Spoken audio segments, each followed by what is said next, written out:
Hey everyone, welcome to the Conceptual Medicine ECG of the Week series where I'll be discussing one ECG every single week. ECG knowledge is something that differentiates a resident from an undergrad, plus at the same time, this is one knowledge. It's a very important weapon in your arsenal that you're going to carry throughout your lifetime because, irrespective of what specialist you become, you need to be a specialist in reading ECGs. We're going to discuss even the minute details of every single ECG. The cases are not just going to be interesting, they're going to be quite challenging as well. And to read ECGs, a resident should have a systematic approach, and that's what I'm going to impart. So let's learn ECG together. With this brief introduction, I'm very thrilled to start the first episode of ECG of the Week series, and this is CM Weekly number 2. So here is a 53-year-old patient presenting with diffuse coronary artery disease, already had an inferior and anterior MI 15 years ago. Echo shows moderate left ventricular dysfunction, which means the patient is in heart failure.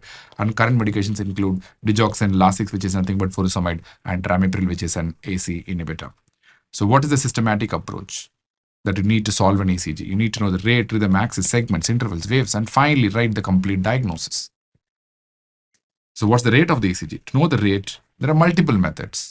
Simplest method is to calculate the number of QRS complexes. Remember, when you talk about rate, you need to be sure that you're talking about a P wave rate or a QRS rate. Here, I'm going to talk only about the QRS rate and the ventricular response rate.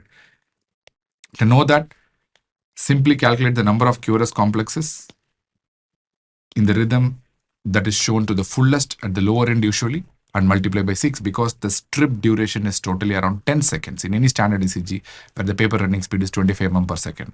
So the total duration is 10 seconds. So multiply by 6, you're going to get the QRS rate for 60 seconds.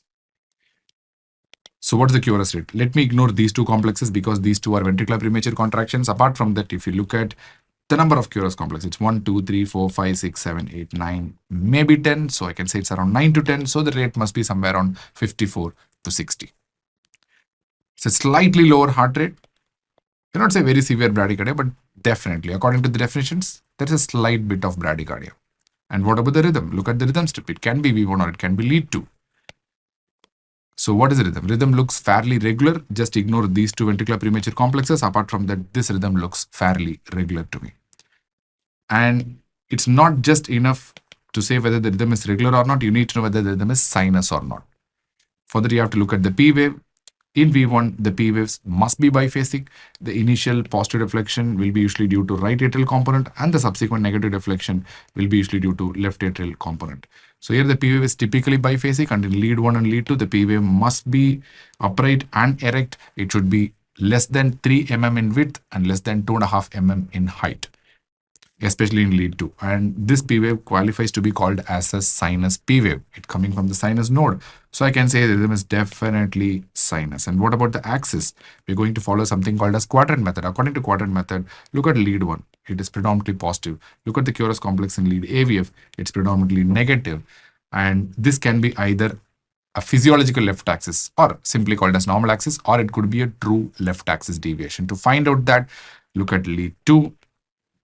Lead 2 is predominantly negative here. So I can say it's a left axis deviation. If lead 2 was predominantly positive in this case, I would have called it as a normal axis, but lead 2 is negative. So I can say it's a kind of left axis deviation. Can you tell me what is the reason for the left axis deviation here? It's because of the old inferior myocardial infarction.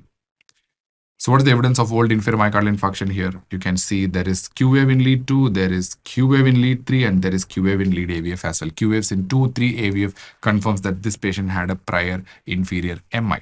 So what is the relationship between inferior MI and left axis deviation? In inferior MI, there won't be enough current passing down. So there'll be a lot of current that will be passing towards the left side. So the net axis shift will be towards the left side, lateral wall of the heart. That's why there's going to be lateral left axis deviation in patients with old inferior MIs. That's what is happening in this case. In patients with lateral MIs, you will have a right axis deviation. That's expected because the current moves towards inferior right side, right ventricle. And this patient is also having evidence of old anterior MI for that matters. You can see the Q waves in lead V1, V2, V3, V4. So that confirms that we're dealing with the old anterior MI as well. And that correlates with the history of the patient also.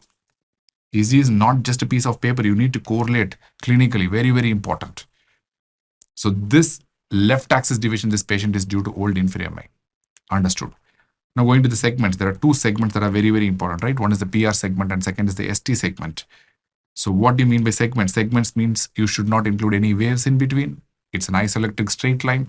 So the area that you see between P wave and the QRS is the PR segment, right? So here the PR segment can be visualized in 1 as well as 2 and it looks fairly fine. Segments are measured in vertical direction. You have to say whether it's elevated or depressed.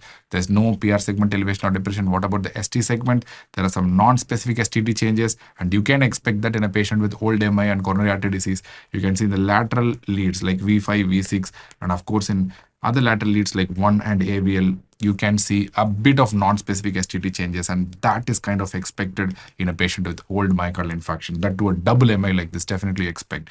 So all you're seeing is just a non-specific STT changes and nothing more. And what about the intervals? There are two important intervals. One is the PR interval and second is the QT interval. Remember in intervals you have to include waveforms. In PR interval P wave has to be included and in QT interval you have to include QRS and the T wave. So what about the PR interval here? So it starts from here and it ends at this point. So you can say it's 1, 2, 3, 4, 5, 6, 7, almost 6.5 small boxes are there. So definitely it's more than 5 small boxes, which means it's a prolonged PR interval. So remember, normal PR interval will be somewhere around 3 to 5 small boxes. That is 0.12 to 0.2 seconds, or we can say 120 to 200 milliseconds if you're good in math. So this definitely crosses 200 milliseconds mark, more than 5 small boxes. So definitely this is a prolonged PR interval.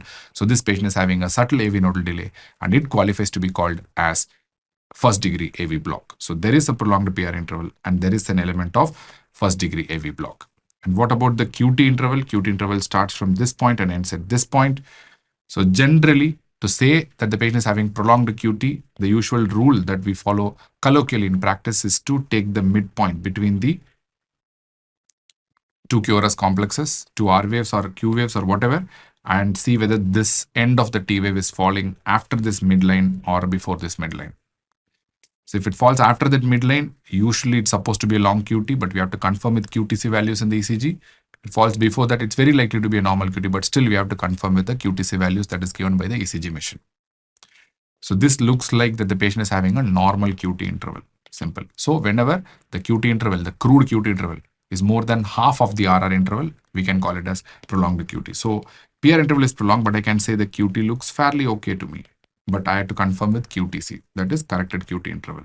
So the machine is going to use some formulas like Bezet's formula and Fitrizia formula, and right now I'm not going to discuss. And what about the waveforms? We have the P, we have the QRS, we have the T wave, and sometimes we need to look at U waves if it is seen. So what about the P wave? P waves we have already discussed. They look okay, and there is no atrial abnormality, there is no left atrial or right atrial enlargement, and it looks sinus. So P waves are fine according to me. And what about the QRS? QRS, if you look at the morphology of the QRS, in lead V1, V2, V3, V4, it's only Q. There's no much of RRS. So I can say this is suggestive of old myocardial infarction. So old anterior MI. So that's why we already discussed that you're seeing Q waves in V1 to V4. And if you look at the width of the QRS, it's narrow QRS. When you call it as narrow QRS, whenever it's less than 3 small boxes here, it's only hardly 1 to 2 small boxes. So definitely these are narrow QRS. Now what about the amplitude? Amplitude will tell you whether is there any left ventricular, right ventricular hypertrophy. This doesn't fit into LVH as well as RVH because the amplitude is fine and it's not a low voltage complex as well. So everything is fine. The QRS looks fairly okay apart from the fact that this is suggestive of an old inferior and anterior MI. And what about the T wave? There are some non-specific T wave changes that you're seeing in the lateral leads like V5, V6, 1 AVL. That is maybe thanks to the old MI. Apart from that, nothing more. So we have completed, and there are no abnormal U waves in this ECG. So PQRST is completed. And what about the final diagnosis? This patient is having a sinus rhythm. This patient is having bradycardia, and this patient is having an AV block, that is first degree AV block. Plus at the same time, this patient is having evidence of old inferior and anterior myocardial infarctions, evidence by Q waves in lead 2-3 AVF, and of course Q waves in V1 to V4 as well. And one thing that we missed in this ECG so far is going to be these important complexes. What are these complexes? These are ventricular premature complexes, or we can say ventricular premature contractions if you translate to mechanically. And because these are premature complexes, often they tend to result in no pulse because the contractions will be very, very weak. That's called electromechanical dissociation. The very common cause is ventricular premature contraction. And Q waves are there here also, suggesting that there is a evidence of old MI. But when you see a wide QRS like this, and if you see a predominantly positive complex like this is very likely to be called as a right bundle branch block pattern. I told you this already. Whenever you have a wide QRS with a predominantly positive complex in V1, it's very likely to be a right bundle branch block pattern. Whenever you see a VPC with RBBB morphology, it's going to come from the left ventricle. Whenever you see a VPC with LBBB morphology, we can say that's coming from the right ventricle. An interesting thing about this is the fact that these VPCs are coming very frequently, number one. It's the take-home message in this case, actually, coming frequently. Plus, at the same time, these VPCs do not have a compensatory pass. I'll show other VPCs in the subsequent series, but generally when you have a VPC, you tend to get a compensatory pause after that. But there is no compensatory pause here. So if you get a VPC like this without a compensatory pause, these are called as interpolated VPCs. Or they're called as interpolated VPCs. Very, very important. And whenever you get frequent VPCs like this, you can develop cardiomyopathy and it can result in worsening of the pre-existing heart failure in this patient. So another take-home message. When you call it as high PVC burden, whenever you have at least one PVC per every 10 beat or more than 10 PVCs in the overall heart rate per 24 hours, that's called as high PVC burden. Here, you can notice that 1, 2, 3, 4, 5, 6, 7, 8, 9, 10 out of the 10 complexes, 2 are VPCs. So I can clearly say this must be more than 10 to 20%. So this is a high PVC burden and this patient is at risk of worsening heart failure. To do something about it. So the final thing that I can add up in the diagnosis is the fact that this patient is having a frequent interpolated ventricular premature complexes, or you can say premature ventricular complexes, PVC, whatever. But to say that this patient is having a high VPC or a PVC burden, I need to go for 24-hour Holter, because if you get frequent VPCs, like as I said, if it's a high burden, like more than 10% of the total heartbeat is VPC, then there is a risk of progressive heart failure because of worsening cardiomyopathy. Plus, at the same time, these VPCs can serve as a substrate for triggering ventricular tachycardias. It could be sustained or non-sustained. So the risk of death is also high. So to know all that, I need to go for a 24-hour Holter, but this ECG serves like a small sample of the high PVC burden that you're going to see in the Holter. So hope you like this ECG. And that concludes our ECG of the week for the first time. Thank you very much. See you soon.